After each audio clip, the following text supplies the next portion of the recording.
It might be raining outside.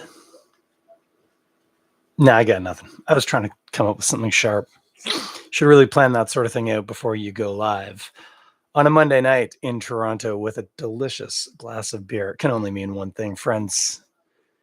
You are now tuned in to the Toronto Beer Podcast with me, your host, Chris Schreier. Rob Currie, what do you got for me?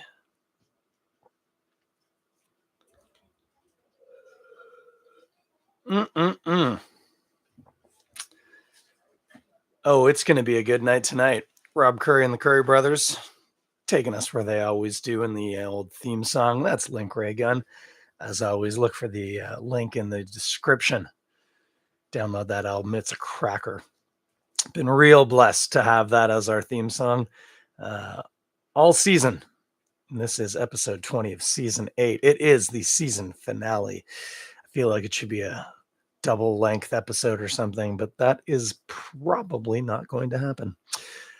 No, I thought I talked about thinking about maybe trying to get a guest or something. I had a couple of ideas. None of them panned out. A couple of people were away. Some other people were unavailable. So you just get me, but this is going to be a real comfy, chill kind of app. I'm just finishing up a mouthful of Octopus Wants to Fight. Hang on one second. Yeah, we can use the past tense now. I have finished. And that's nice. I do enjoy that, but that's not what we're drinking tonight. I mean, it's what I just drank, but no, we're going a little bit different tonight. I'm sure at some point in the run of this podcast, I've done this beer before. But that's fine. It's good to revisit things. I certainly haven't had one and given it a lot of thought in at least a little while, at least not within my memory, which I will be the first to admit is not great. But that as it may, we're going to have a delicious drop of what I described in the description as like an old woolen sweater. Not in mouthfeel, but just in comfort level. This, of course, is Lone Pine IPA from Sawdust City Brewing. I often describe Rob Currie and the Currie brothers as the pride of Gravenhurst, Ontario. It would be fair to say Sawdust City could also be described as such. Gosh, I love this brewery. I love pretty much everything they do. And I'll stand behind that. Oh, weak sauce. There it is. My finger slipped off the tab. Can you believe it? Glad I didn't give myself like a paper cut. That would have been terrible. All right, let's get this one on the camera. Want to do it right for the season finale. That's a County Durham glass. Let's say one on the other side. I'll try and give you this angle on it. And we pour. Yeah, this is exactly what it's supposed to look like. Oh, this beer. Oh, this beer. The aroma's already just pouring out of this glass, filling the room like an old woolen sweater is what to do, especially if you've been out in the rain. Is it raining wherever you are right now? It's been kind of on and off, hammering down here tonight in Toronto. It's like every time they predicted rain and got it wrong, that rain got banked, and it came tonight. It's been rainy. Oh dear. My Instagram machine just paused for a second there, but we are back, and that's positive. Hey, it's rainy. I'm drinking an old woolen sweater. No, wait, it's a Lone Pine IPA, and we're having fun. All right, let's do this. My nose is a little itchy tonight. I don't know what the hell is going on here. Anyway, I might have a mustache hair. I need to shave. Sometimes they grow in the wrong direction, and then they tickle the underside of my nose. I'm sure you needed to know that. Anyway, let's do this. This is so resinous. It's a West Coast IPA, and it's like unapologetically West Coast. Yeah, piney. It's called Lone Pine for a reason. Named after a road in Muskoka, just in case you wanted to know. Yeah, dank, pretty earthy, resinous, piney, lots of evergreen. Probably some lemon, I'm going to go with. There is definitely a bit of citrus to it. Lemon or white grapefruit, maybe.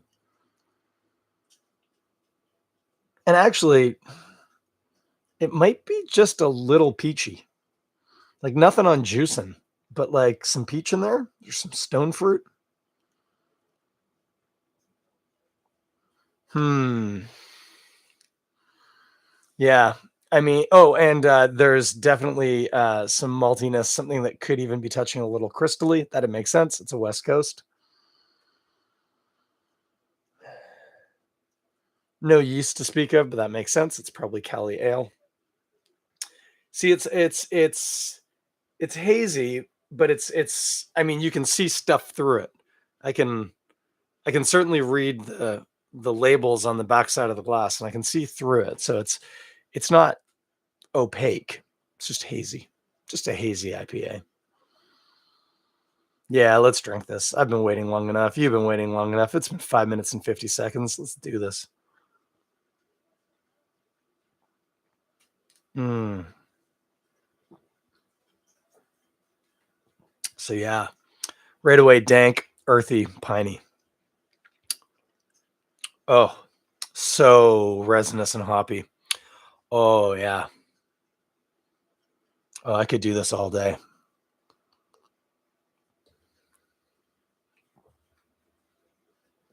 Probably will.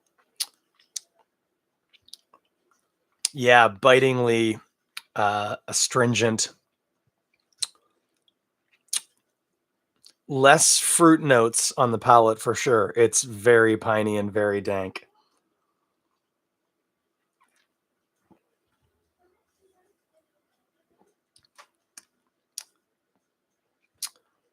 Yeah, yeah, I don't have any fruit there. And I said I thought I could smell maybe a touch of crystal. I certainly don't taste it. There is a bit of a malty sweetness, but it's just enough that I'm aware of it and I'm looking for it. Uh, the hops on this are just off the chart. This is probably like Tomahawk or something like that. Bittering hop. It's massive. Centennial, maybe. Could be Centennial. That'd make sense. And then I don't know what the finishing hop is on this. What's made it so dang? If you, like me, cut your teeth on West Coast IPAs, this is such a good example of the style. And like, remember, that was a style that was abused and then dropped, right? People tried to make West Coast IPAs. Some people did it great. A lot of people did it terribly. And then it was like, new thing to care about. We're gonna make sours. Oh yeah, we're gonna make Berliner Weiss. And then like, oh, we're gonna make a New England IPA, and West Coast IPAs for the most part just gone, fell by the wayside. Sawdust has always made Lone Pine in much the same way that Amsterdam's always made Bone Shaker. Bone Shaker, strictly speaking, not really a West Coast IPA. It was modeled after Dogfish Head. So that's, I mean, in the very strictest geographical sense of the word, an East Coast IPA. But they both share similar characteristics of like an aggressive early hopping for a significant amount of physical bitterness in your mouth, and then a lot of aromatic hops, but like hopping throughout the boil schedule. They're sticky, they're resinous. You get squeaky teeth from them. Okay, my teeth aren't squeaky right now, but if I had two or three of these, definite squeaky teeth syndrome, and I love it. Mm, I am here for that. Yeah, all right, let's go to the can. Let me see if it tells me what the hops are. They used to put, yeah, yeah, here we go. Oh, yeah, yeah. Hops are Summit, Simcoe, Columbus, and Chinook. That is interesting. I bet that Chinook is the main bittering hop. Summit, Simcoe, Columbus. It's interesting. It's not more citrusy with, I mean, I don't know how much Simcoe went in there. Simcoe can definitely kick off a lot of pine, but also a bit of orange sometimes, not uncommon. Anyway, I mean, Sammy's cracked the code on this one. It's pine-orific, and I like it. Mm-mm-mm. And yeah, respect to Sawdust City. If you're watching the video, look at the side of that can. Gives you the style. Okay, that's nothing, out of the ordinary. But it actually gives you brewing statistics. So it's 65 IBU. The The finishing gravity was 2.2 Plato. The original gravity was 1.42 Plato. By the way, you should be proud of me. I'm reading this backwards off a screen. And the SRM is 12 or 11, pardon me, which I agree with. It's accurate. It is amber, not quite touching on orange. Beautiful. I just like that they include that. It's interesting because they've given you a lot of information. And if you were, I mean, you're missing the malt bill, but you've got enough here to go on. If you were an accomplished home brewer, you could have a real good stab at cloning this beer.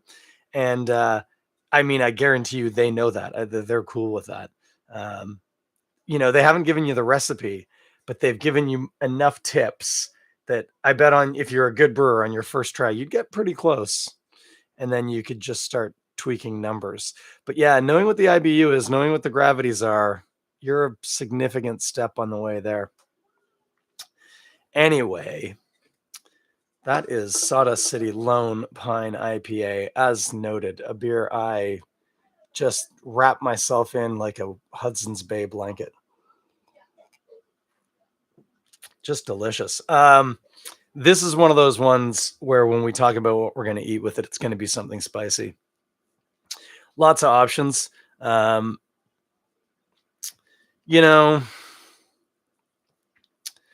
of the regular sort of suspects, work here. You could do like spicy wings, Nashville hot chicken. What are some other things I recommend along those lines? Away from the spicy, those funkier cheeses, absolutely. This, though, to me, something about that pine, I feel like with a red Thai curry, that could work really well. Red curries are chili driven, right? But because of that, they get a fruit-like quality, resinous bitterness.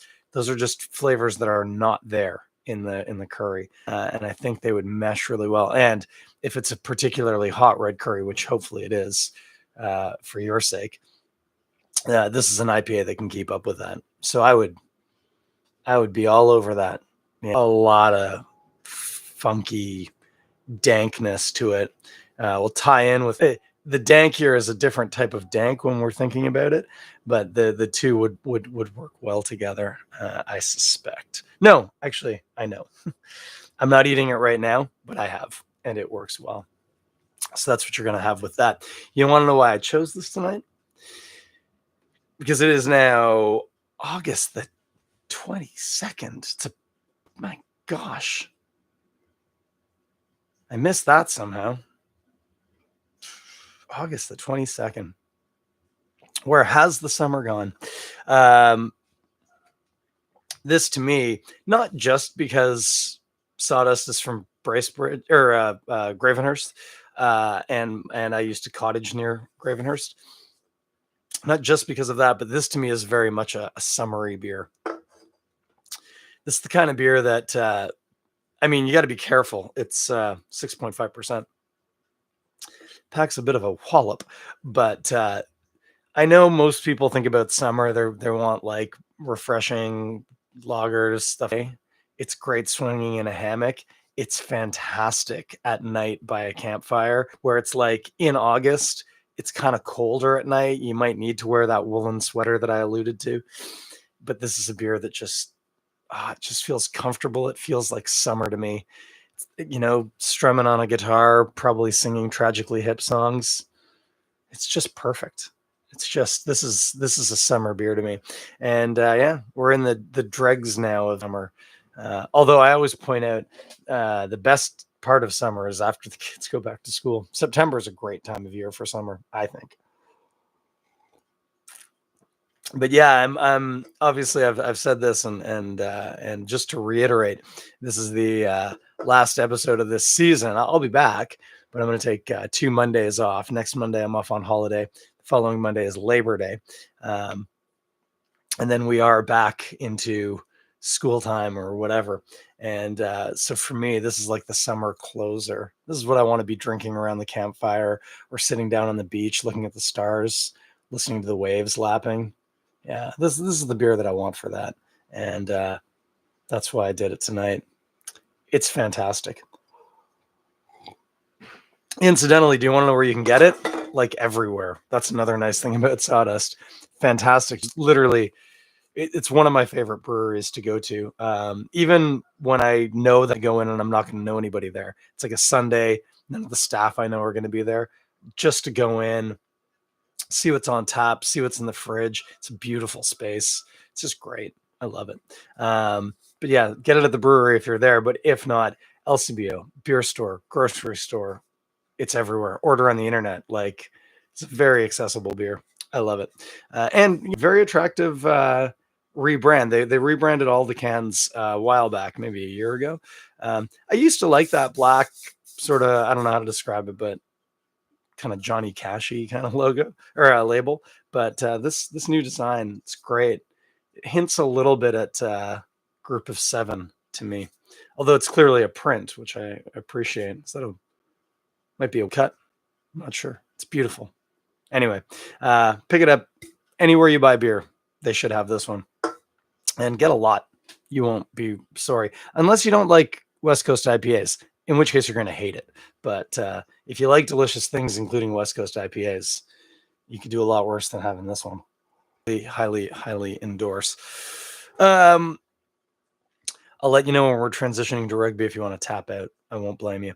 But for events, again, nothing stands out in my mind. There's going to be a bunch of Oktoberfest parties coming up in, well, about a month. They really should be hitting at the end of September. I think Bo's returning with theirs. Probably won't go out this year. Still a little, oh, it's a big ask to go out that far right now. Going down towards St. Jacobs. Yeah, everyone's the first weekend in October if you're in Germany, but no judgment. Make your German lagers and drink them how and whenever you like. I felt like there was something that I did want to mention, but it's gone. So if that's your event, and assume that it was, and accept my apology, as I frequently point out, that's what the internet's for. Quick side mention that the X is on now. Craft Beer Midway, definitely worth checking out. I will be there either Thursday or Friday, probably next week. And I will check it out. Have a couple of beers on the Midway. Go on, you deserve it. You've been trucking around the CNE all day. Keep your eyes peeled for Jordan St. John. Frequently, he's a token hawker down there for that. Have a little chat. The man likes to talk beer, and was more than most. So a good person to pick the brain of, if you ask me. So that's that. We are transitioning to the rugby part of the show now, and if that means that you're saying goodbye, I hope you have a great night. And I'm sorry that you don't love awesome things. That said, our TRU ones did, and they go to their final next weekend against somebody, Brampton, maybe. I've forgotten already. But that should be fun. And even though the ones lost, we're still seeded number 2 for the McCormick Cup. So we should have a pretty decent cup run this year. And hopefully we still bring home some hardware. My 4s don't really do anything at this point. We just kind of show up and practice. That's about it. But you know what? I'm happy to be part of that. Means my body's a lot less sore, which is great. So that's what's happening on that end. The minis stuff wrapped up, the stuff that I coach. Man, we had a great tournament there on Saturday. Sunday. That was on Sunday. Saturday was my son's U14 games. That was great. They went 4 for 4. Proud of those guys. A lot of those kids are playing some real beautiful rugby. All this to say, if you're interested in the game, we had a great program. Come on out, send me a message. I'll connect you in.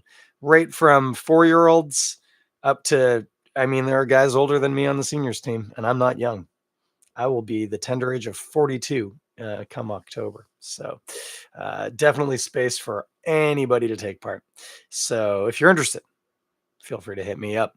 Otherwise, it's a short one tonight, and that's all right. It's rare, do you ask? Lone Pine, West Coast IPA from Sawdust City, available anywhere you can buy beer, basically. Buy it often, buy it a lot, enjoy it if you like West Coast IPAs. And if you don't, I'm sorry. They are delicious.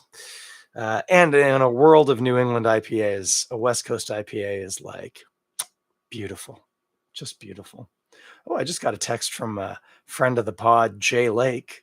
He must be watching. He must be one of the people on YouTube. Hi, Josh. Sent me a text. He was just at Sawdust. Who knew? Delightful. And I bet I didn't see the whole text. I only saw the preview. I bet the text said, Chris, you're absolutely right. One of the nicest breweries in the province. And he wouldn't be wrong. It is. Anyway, that'll be it for the night, guys. I am taking a couple weeks off. I'm not going away. I'm just taking some time. We'll regather, regroup, come back for season 9. I got messaged earlier this year because my podcast had over 100 episodes. And when that happened, it triggered a bunch of like bots from places approaching me to join their podcast network. Most of them were garbage. I was mildly tempted by Acast, but my listenership is nowhere near the volume that's required for Acast to give it to me for free. And it would be more expensive than what I currently pay, which is almost nothing. So I passed on that one, but I was flattered that they asked for me to become a paying customer of theirs. They were very congratulatory about the 100th episode. I didn't even notice. It just slipped me because it was an arbitrary number. It was probably like season 8, episode 7 or something like that. But yeah, we got a whole backlog of apps now. This podcast, it's no This American Life, but we've been around for a while. So thanks for sticking with us. And by us, I mean me. It means a lot. I always say I would probably do this even if nobody listened, but it's kind of nice that some people do. It's really nice when people interact with me about it. So thank you. I hope you have a great couple of weeks off. You don't miss me too much. If you're looking for some podcast fodder, of course, remiss not to mention the Ontario Craft Beer Guide podcast. Not sure if I got that right. If you put all those words in the podcast player of your choosing, it should come up. It's with Jordan and Robin. Outside of the beer world, the podcast that's been bringing me absolutely the most joy of late is Off Menu with Ed Gamble and James Acaster. I mean, I guess I'll describe it, but really you just got to check it out. This is an interview-based podcast with 2 hilarious British comedians in which they have a guest come on. And the guest has come into their dream restaurant and they get to order their dream meal. So starter, entree, side, dessert, and drink. And in the process of talking about what their choices are, obviously, all sorts of interesting stuff comes up. It's hilarious. It does tend to make me a little bit hungry, and I couldn't recommend it more. Oh, look, my sister just joined the podcast. Hi, Sarah. I'll see you in the living room in a minute because I'm literally shutting this down right now. So see everyone in September. Take care of each other. Bye.